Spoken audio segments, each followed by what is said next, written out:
一节书本之外的社会课，一个陪你成长的摆渡人。大家好，这里是星河摆渡。少年马云高考失利后，因为个人条件找不到工作，只能靠附近的关系去蹬三轮车。有一天，他在火车站捡到了一本书，打开这本书，引言部分就写着作家柳青的一段话：人生的道路虽然漫长，但紧要处常常只有几步。特别是当人年轻的时候，没有一个人的生活道路是笔直的，没有岔道的。有些岔道口，譬如政治上的岔道口、事业上的岔道口、个人生活上的岔道口，你走错一步，可能影响人生的一个时期，也可能影响一生。这段话重新激起了马云深埋心中的理想和勇气，他决定再次参加高考，在人生这个重要的岔道口，选择他认为更值得的那条路。多年以来，几经波折，马云终于创造了一个商业帝国。经历过3次高考，经历过创业失败，他的励志故事被无数创业者津津乐道，他也无数次传授自己的成功秘籍。在马云的经历中，我们不难发现，生活中的挫折常在，只有不服输，不轻言放弃，才能创造属于自己的灿烂人生。这本改变了马云一生的书，就是路遥的中篇小说《人生》。马云说，要不是路遥，我如今还在蹬三轮，是人生改变了我的人生。马云曾经回忆当年说过的一句话，你看路遥没考上大学，人家还考，我也得回去考大学。这句话是马云在看完了路遥的人生这部小说后对家里人说的。也许马云在路遥的小说世界里看到了自己的人生的影子，支持马云走下去的正是路遥笔下孙少平的那股韧劲儿。小说中，孙少平说过一句，我迟早要扒火车去外面的世界。这句话让他深受鼓舞。其实人生何尝不是一出悲剧，人生讲述的是陕北农村青年高加林为了追求梦想跳出农门，最后又回到农村的故事。青年高加林热爱文学，关心时事，在高考毕业后，他成为了一名农村民办教师。然而因为大队书记的一己之私，高加林失去了工作，只能回归农村，成为一个地地道道的农民。这时同村淳朴的姑娘巧珍向加林大胆表白，两人开始了一段甜蜜的恋爱。但高加林不满足在愚昧落后的农村里待一辈子，他一直梦想着能够去大城市，去更广阔的地方，渴望被现代文明的风吹拂。这一次命运眷顾了他，高加林的叔父调到县城工作，也因此高加林获得了一个进县城工作的机会。由于出色的工作表现，高加林很快成了县城里的红人，并且受到了城里姑娘黄亚萍的青睐。高加林又一次面临痛苦的抉择，选择巧珍就要放弃大城市的机会，放弃梦想，他的心里痛苦又挣扎。最后梦想战胜了愧疚和感情，高加林与巧珍告别，和黄亚萍开始了一段罗曼蒂克的爱情。然而加林被举报不正当的渠道参加工作，他又一次失去了工作，回到农村。故事就到这里，20多岁的高加林又回到了农村，但高加林的人生并没有随着故事的结束而结束。人生的漫漫长途需要韧劲儿，但更需要懂得爱。高加林不懂得爱，因此在人生的意义上，他在刘巧珍面前显得那么的渺小而脆弱。星河从中也收到了3点感悟，分享给大家。同时人生的电子版已分享在下面，感兴趣的朋友可以自行下载阅读。1. 勇敢追梦的人永远值得尊敬。第一次看人生时，我正在上大学，对高加林嗤之以鼻。在高加林再次回到农村时，我还幸灾乐祸地说了一句活该。后来再次读《人生》这本书，才发现高加林不应该被唾弃，反而应该被同情和理解。在时代的背景下，在命运的安排里，高加林的努力和挣扎苍白又无力。他满身才学，用大队书记的话来说，他会写会画会唱会拉，性子又硬心机又灵，一身的大丈夫气概。然而如此优秀的他，只因为没有城镇户口，只能在高中毕业后回到农村。尽管他没有县城里同学的优势，但高加林还是有自己的想法和追求。他不想像父亲一样成为土地的奴隶。在作为民办教师的3年里，他一有时间就继续学习。他对喜爱的文科深入钻研，并且希望能够通过考试成为正式的国家教师。到那时，他再争取做更好的工作。高加林在落榜后，虽然心理上受到打击，但他并没有一蹶不振，而是很快找到另外一条路。在民办教师工作被撤后，高加林虽然过了浑浑噩噩的1个月，但他也很快参与到劳动中，并且养了一些鸭子作为副业，还琢磨着找远在新疆的叔叔介绍工作。可以说高加林对跳出农门是有执念的，他热爱外边的广阔天地，并且愿意为了这个热爱和梦想付出努力。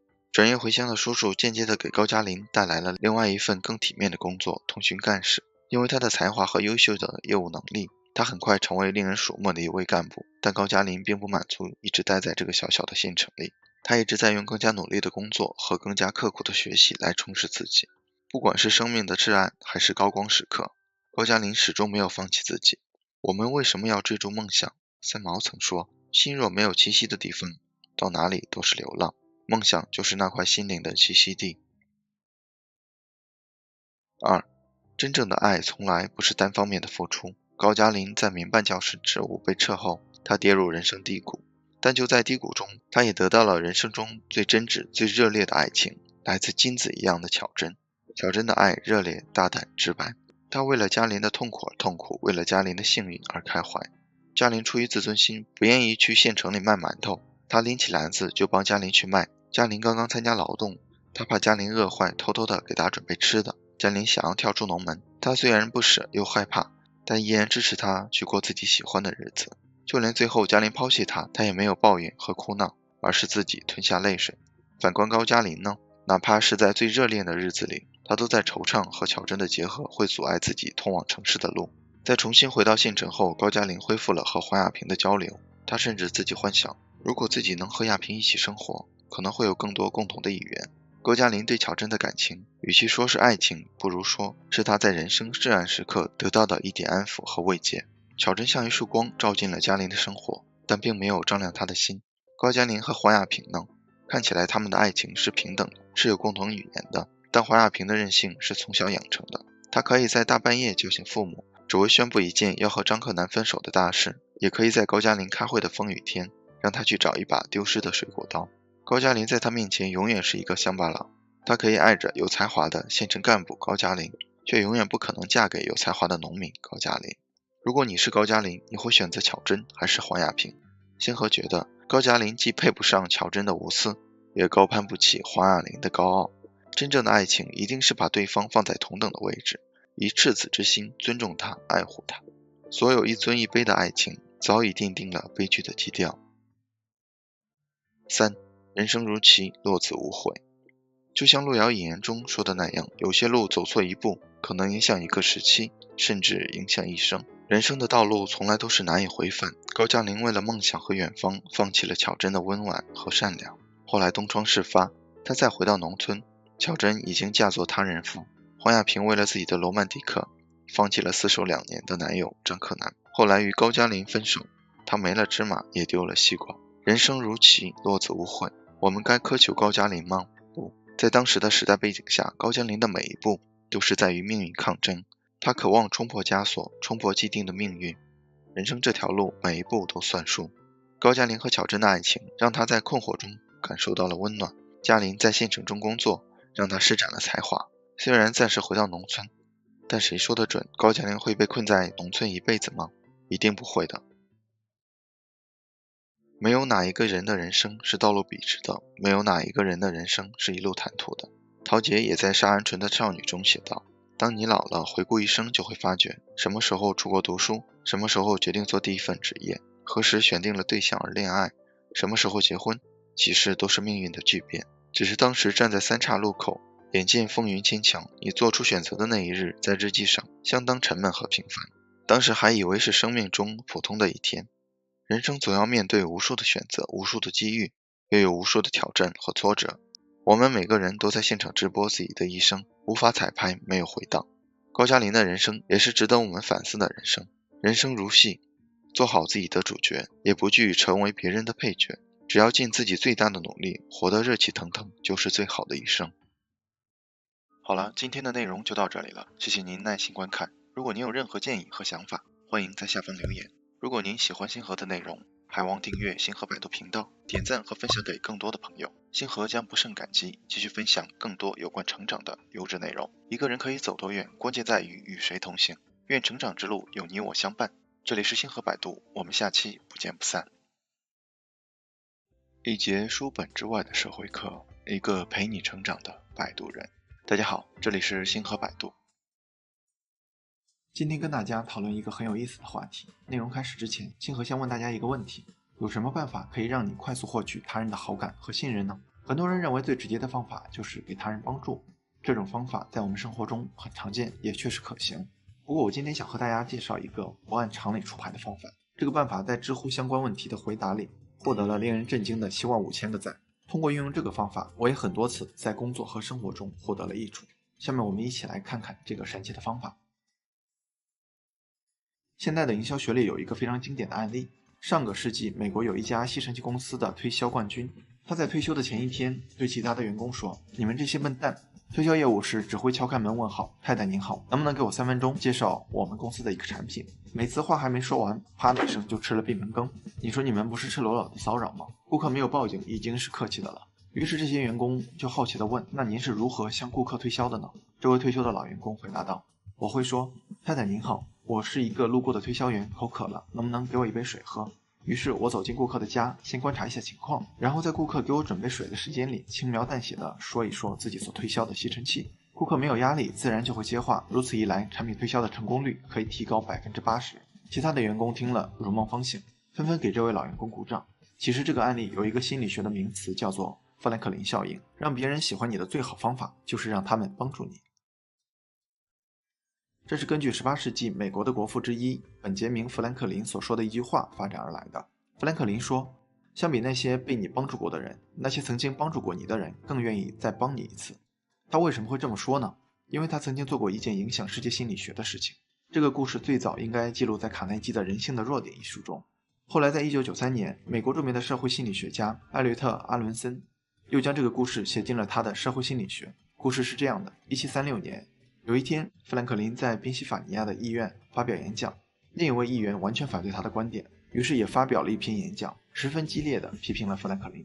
富兰克林有点措手不及，但是又想争取这位议员的同意，怎么办呢？他无意中打听到这位议员的家里正好有一套非常稀有的图书，于是他十分恭敬地写了一封信，厚着脸皮向这个议员借书。没想到这个议员竟然同意了。1个星期后，富兰克林还书时郑重地表达了谢意。几天后，他们再次在议会厅见面时，富兰克林这样描写道：“他竟然主动跟我打招呼，这是之前从来没有过的。后来我们的谈话，他还表示任何时候都愿意为我效劳。从此他们2人化敌为友，终生保持着友谊。”所以后世的心理学家们得出一个结论：让别人喜欢你的最好方法不是去帮助他们，而是让他们来帮助你。这就是著名的富兰克林效应的由来。1个世纪以后，美国的另一位总统林肯就深受富兰克林效应的启发。有一次，林肯准备让一位政敌帮个小忙，有位议员批评说：“你为什么要试图跟政敌做朋友呢？你应当消灭他们。”林肯却温柔地回答道：“难道我不是在消灭我的敌人吗？特别是当我们变成朋友的时候，让一个敌人帮你一个小忙，就能化敌为友，化干戈为玉帛吗？这真的可信吗？”1969年，心理学家琼·杰克和戴维·兰迪决定亲自上阵，检验一下这个有200多年历史的富兰克林效应在20世纪是否同样适用。于是他们安排了一个知识竞赛，让所有的参与者赢了一笔小钱。竞赛结束后，一名研究人员向其中1/3的参与者表示，他是用自己的钱来组织竞赛，现在他没钱了，能否请他们把钱退还给他？一名秘书向另外一组1/3的参与者表示，这是由心理学实验室赞助的竞赛，现在实验室资金短缺，能否请他们把钱退还？实验过后，所有的参与者们都被要求填写一份调查问卷，分别给研究人员和秘书打分。研究结果证明，研究人员的分数远远高于秘书，而且愿意把钱退回来的参与者所给出的分数远远高于不愿意退钱者。也就是说，富兰克林效应再一次得到了印证。后来就连俄国小说家列夫·托尔斯泰也对这个效应深表赞同。他在《战争与和平》一书中写道：“我们并不因为别人对我们的好而爱他们，而是因为自己对他们的好而爱他们。”而托尔斯泰所说的好，其实就是给予帮助。因为顾客已经给了推销员一杯水，所以产生好感，愿意接受推销。因为富兰克林的政敌已经借了他一套书，所以产生了好感，愿意化解仇恨。也正是因为如此，参与者们才会特别钟情于研究人员，而非那位秘书。但是这是为什么呢？为什么得不到的永远在骚动，被宠爱的都有恃无恐？要回答这个问题，就必须先回答另外一个问题，那就是一个人喜欢上另外一个人的根本原因是什么？是因为对方的外貌、对方的品格、对方的地位、对方的财富吗？其实都不是。那究竟是为什么呢？我们再来听听法国作家埃克苏佩里的《小王子》里的一个故事。小王子在一个小小的星球上生活，有一天，星球上忽然绽放一朵娇艳的玫瑰花。小王子从来没有见过这么美丽的花，于是他每天细心呵护，精心照料。他当时觉得这是世界上唯一的一朵玫瑰，比所有的花都美。后来有一天，他来到地球，发现仅仅一个花园里都有5000朵几乎一样的玫瑰花。那一刻，他终于知道，他所拥有的只不过是一朵普通的花。这个发现使小王子非常的伤心，于是他天天流连于万花丛中。但是不知道为什么，他心里还是放心不下自己的那一朵玫瑰。直到有一天，一只小狐狸跟他说：“正是因为你为你的玫瑰花费了时间和心血，才使得你的玫瑰变得美丽。”小王子恍然大悟，终于明白，尽管世界上有无数朵玫瑰花，但他星球上的那朵玫瑰花仍然是独一无二的，因为他浇灌过它，保护过它，陪着他一起说话，陪着他一起沉默，所以它才是独一无二的玫瑰。然而这个世界上人海茫茫，如满天繁星，我们哪一个人不是千万人类中平凡的一员？哪一个人的所爱不是千万朵玫瑰中平凡的一枝呢？我们手里的玫瑰之所以一枝独秀，并不是玫瑰本身多么耀眼，而是因为我们在玫瑰身上倾注了自己的全部目光。我们心中的所爱之所以一笑倾城，并不是因为对方多么迷人，而是因为我们在对方身上付出了自己的所有心血。为什么得不到的永远在骚动，被宠爱的都有恃无恐？因为前者持续在付出，而后者几乎没有。这个效应在职场、友情或者其他领域中同样都适用。所谓会哭的孩子有奶吃，人脉都是麻烦出来的等等，就是这个效应的结果。这个心理学原理非常有用，它既帮助我们解释了很多看起来不能理解的东西，比如为什么渣男偏偏有人爱，为什么默默付出的员工得不到提拔，为什么你借过钱的人不一定会借钱给你，同样也能知道我们的行为。下次如果你真的遇到了人生变故，需要找人帮忙的时候，一定记得去找那个曾经帮助过你的人，不要去找那个欠你大人情的人。中国有句古话，升米恩斗米仇的背后全都是血淋淋的教训。最后引申一下，用这个原理还可以解释一个人是如何爱上一个女孩的。他在见面之后朝思暮想，无时无刻不在想，甚至连做梦都在想那个女孩，所以他一天的思念可能长达16个小时。而另一个对这个女孩同样有好感的男人，每天的思念可能只有1个小时。我们假设爱上一个人需要160个小时思念，那么前者只需要10天，后者需要160天。这就是一见钟情的真相，钟本来就代表时间。所谓的一见钟情，是指两人在一见倾心之后还需要时间才能生情，在一定的时间内对方都付出，就会生出感情。如果只有一方付出，只会生出单相思；如果双方都没有付出，最多也就生出交情。所以如果没有足够的付出，别说是几秒钟，哪怕是相识1个世纪，你都不可能爱上一个人。思念就是一个人的情感付出，当然付出还包括很多种，时间、金钱、陪伴等等，但归根结底，所有的付出都会无形中转化成感情的付出。有一个女儿问父亲如何让她喜欢的男孩子喜欢她呢？父亲回答道：让他给你买个冰淇淋。女儿又问：然后呢？父亲回答：再让他买一个。这位父亲就深谙富兰克林效应，因为这个男孩买冰淇淋的行为虽然很简单，却是一种潜移默化的付出。他会想女孩喜欢吃什么样的冰淇淋，草莓的还是牛奶的，大的还是小的，这一家的还是另外一家的。无形中，男孩就为这个女孩付出了时间、金钱以及感情。渐渐的，男孩就会问自己为什么要给她买冰淇淋呢？你放心，他会给自己找足100个理由，因为她可爱、懂事、笑声很甜等等。然后男孩就会因为自己的付出而觉得这个女孩与众不同，他就不知不觉地爱上了这个女孩。爱情就是这么简单。所谓爱，就是你对一个人付出的总和。所以，你知道该如何让你心中的那个他爱上你吗？好了，今天的内容就到这里了，谢谢您耐心观看。如果您有任何建议和想法，欢迎在下方留言。如果您喜欢星河的内容，还望订阅星河百度频道，点赞和分享给更多的朋友。星河将不胜感激，继续分享更多有关成长的优质内容。一个人可以走多远，关键在于与谁同行。愿成长之路有你我相伴。这里是星河百度，我们下期不见不散。一节书本之外的社会课，一个陪你成长的摆渡人。大家好，这里是星河百度。有一个准备考研的女孩，每天早上4点半起床复习资料，坚持了200多天。即使是寒冷的冬天，也仅仅把时间推迟到5点起床。每天晚上10点坚持总结当天的复习情况。终于她考上了心仪的学校。考上那天，她晒出了自己这一段时间的计划本和参考书，厚厚的一摞，码得整整齐齐，边角大多已经翻烂了。网上经常会有人问，一个高度自律的人到底有多可怕？也经常会有人回答一些案例，通过自律咸鱼翻身的例子，各种走向人生巅峰的事迹。人人都在说自律的人生就像开了挂，是一个了不起的能力。就像 Keep 的开屏上写着，自律是我自由。而在夜深人静刷到这些的你，一边高喊着真厉害，好羡慕，我要能这样就好了，一边继续躺在床上百无聊赖地刷手机。其实根本没有人会在没有外力的作用下由衷的愿意自律，这是刻在人性基因里的趋利避害。人类唯一能做的只有不断的给自己反馈、动力和成就感。很多人说培养一个习惯只需要21天，而事实情况是21天时间太短，不可能真正的养成一个好习惯。在2009年发表的《欧洲社会心理学杂志》上有一项研究表明，一个行为改变习惯所需的时间平均为66天。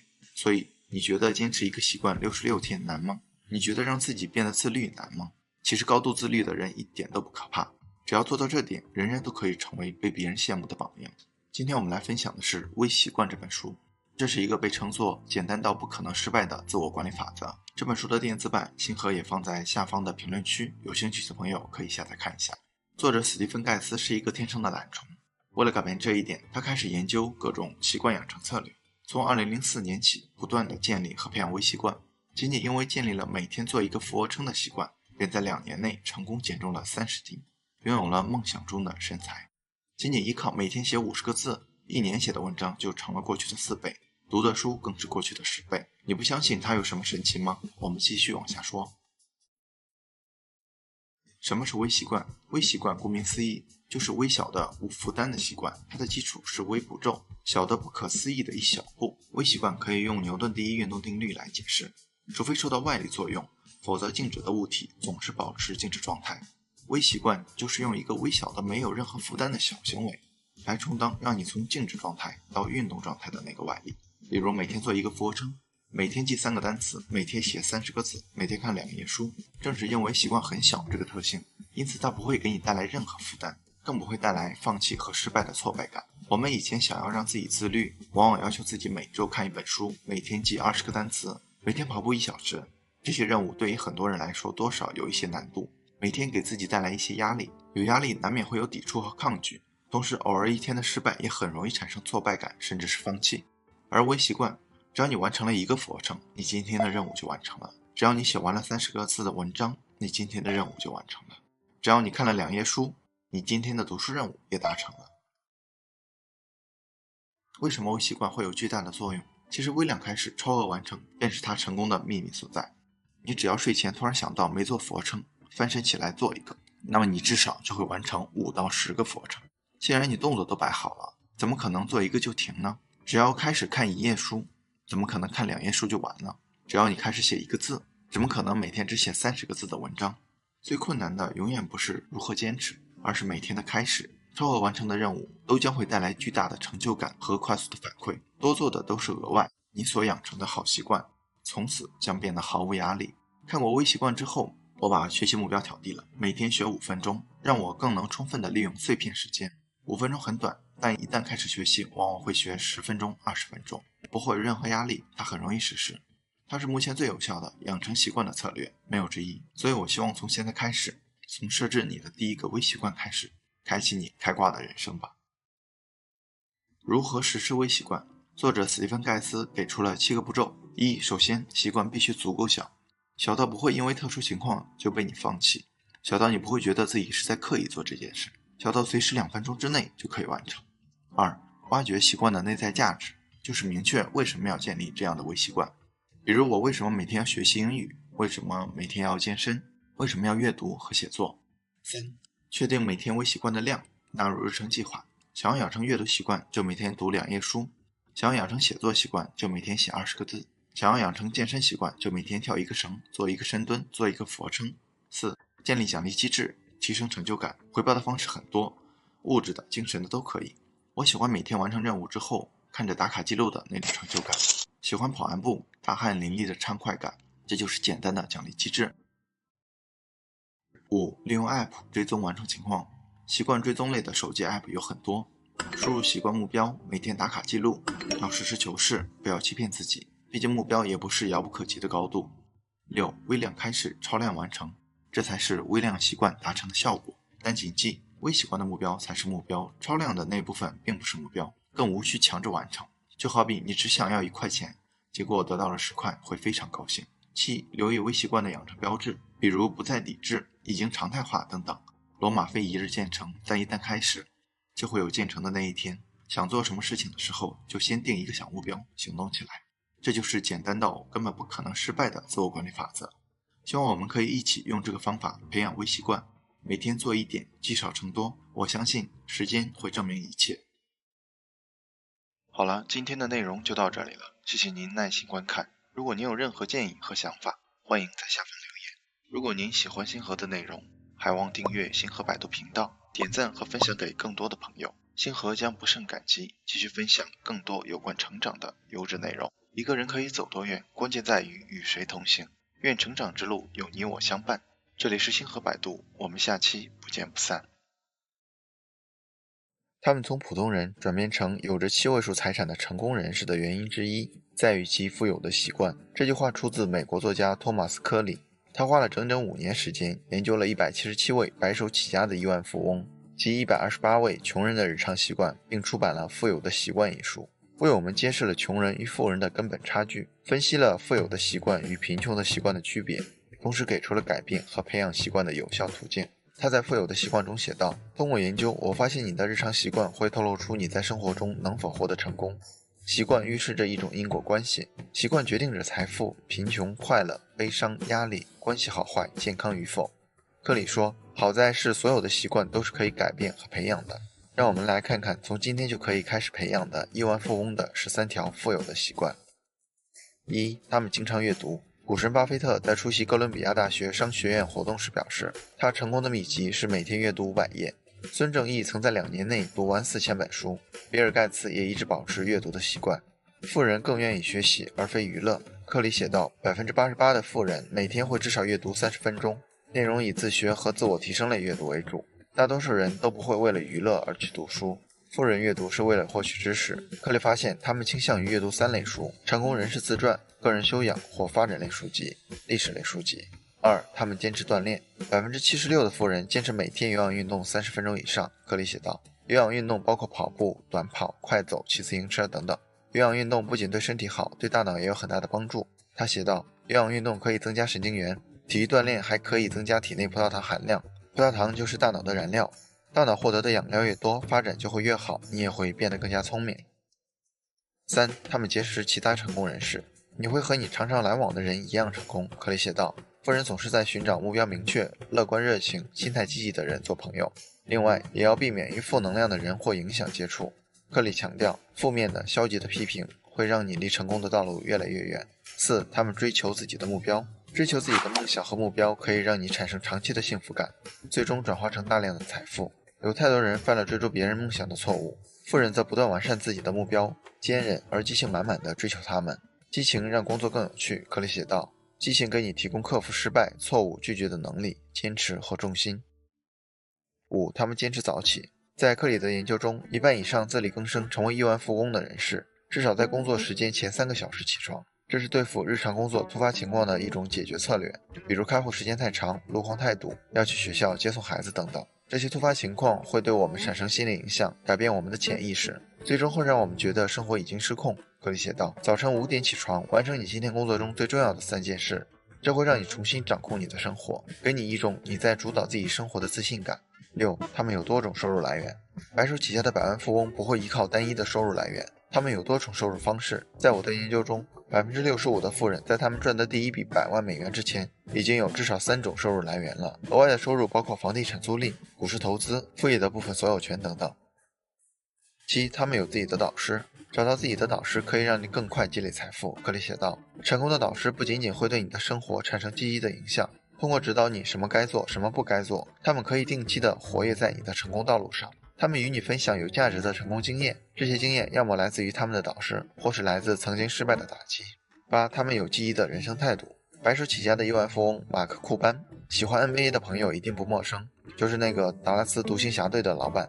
他曾说过，只有当你有积极的精神态度时，你才能获得长期成功。在我的研究中，积极向上是所有自力更生成为亿万富翁的标志。问题在于，大部分人无法确定他们的想法到底是积极的还是消极的。他解释道，如果你停下来听听自己的思想，感受他们的存在，你会发现绝大多数想法都是消极的。但只有当你强迫自己去看清内心时，你才会意识到这些消极思想的存在，意识到它们存在是最关键的。9. 他们不从众。我们总是希望融入到社会中，适应这个社会，并成为其中的一部分，因此我们总会尽力不让自己过于突出。但是无法让自己和他人区分出来，这就是为什么大多数人无法获得成功的原因。成功人士创造自己的圈子，并把他人拉进来。柯里说，你需要让自己突出，然后创造你自己的圈子，让别人来加入你。10. 他们举止礼貌。自力更生的亿万富翁掌握了社会礼仪的重要原则。如果你想要获得成功，你也需要掌握同样的原则。这些礼仪包括寄送感谢信、记得重要的日期，比如结婚纪念日、生日等等，掌握餐桌礼仪以及在不同场合的正确着装。在一些场合穿正装，更让人觉得你是一个可靠并值得信赖的人。11. 他们帮助他人成功。帮助其他人追逐目标和梦想并获得成功，这也可以让你从中受益。如果没有其他成功人士，那么成功也是很难定义的。如果想要成功，最好的方式是首先帮助他人，但是你不应该给所有人提供帮助。柯里说，你只应该帮助那些乐观的、有明确目标的、积极的追逐梦想的人。12. 他们每天花15到30分钟思考。思考是他们成功的关键，柯里发现了这一点。富人倾向于在早晨独立思考至少15分钟，他们每天早上头脑中思考很多事情，这些事情既包括事业和财务，也包括健康和慈善。他们经常会问自己这样的问题：我怎么做才能赚更多钱？我的工作让我开心吗？我锻炼时间足够吗？我还可以参与哪些慈善活动？13. 他们寻求反馈。因为害怕批评，所以我们很少向他人求助反馈。但是反馈是了解做事正确与否的关键，反馈帮助你了解自己是否仍在正确的道路上。如果反馈是批评，无论是好是坏，都是学习和成长的重要元素。此外，反馈可以让你改变重心，体验新的视野和道路。正如克里所说，反馈提供给你的信息，让你可以在任意企业中获得成功。这13条习惯看似平平无奇，却行之有效地塑造了一个富有人士的形象。谁都不可能仅仅通过一本书就能够戏剧性地获得财富，改变人生。但这13条习惯可以潜移默化地让你变得更优秀，而这也正是成长的真正意义。好了，今天的内容就到这里了，谢谢您耐心观看。如果您有任何建议和想法，欢迎在下方留言。如果您喜欢星河的内容，还望订阅星河百度频道，点赞和分享给更多的朋友。星河将不胜感激，继续分享更多有关成长的优质内容。一个人可以走多远，关键在于与谁同行。愿成长之路有你我相伴。这里是星河百度，我们下期不见不散。